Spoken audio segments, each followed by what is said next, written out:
ereyga ugu badan ee adeegsadaan dadka dhiirigeliyaasha waxaa ka mid ah just do it oo macnaheedu yahay hadda samee shayga qabanayso in ama ka sameyso. Ereygaas just do it-ka waxaa si baybaraadka u sameeyay nabigeena suubanaay asagoo tusay in shayga muhiimad ah ama shayga wanaagsan in markas la qabto oo aan la dib dhigin. Maalin asagoo nabiga asxaabtiisa dujinayo salaad casir asxaabtan ay ku daba dukanayaan markuu salaadii uu dhimiyo salaadii oo ka baxay wuxuu sameeyay masaajidku wuxuu ugu baxay si degdeg ah ama orod oo dhaqsiya asagoo asxaabtii dhex marayo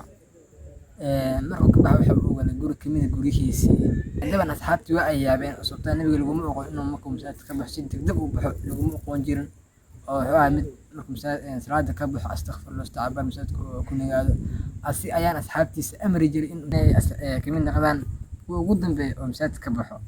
Nabigii markuu uu soo laabtay oo masaajidka uu kusoo laabtay waxa uu arkay asxaabtiisii oo fiigsanayaan yaaban waa uu dareemay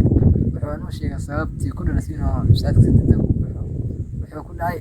waxaan soo xasuustay dahab yaala xaafadda markaas waxaa necbaysay in uu dahabka igu baryo waxaana soo amray in la baxsho la sadaqeeyo. Sababta nabigu saas u sameeyay waa uu awooday nabiga markuu salaad ka baxo cabaar uu joogo kadibna oo baxo waa uu awooday laakiin waxa uu sameeyay si degdeg ayuu u baxay asagoo saxaabtiisa tusaayo shayga muhiimad ah ama shayga wanaagsan in markaas la qabto oo aan la dib dhigin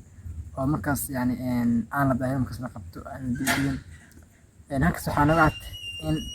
shayga aad rabto in aad qabato ha dib dhigin markaas qabo haddaad dib dhigto dib dhig waa uu sii badanaya oo sii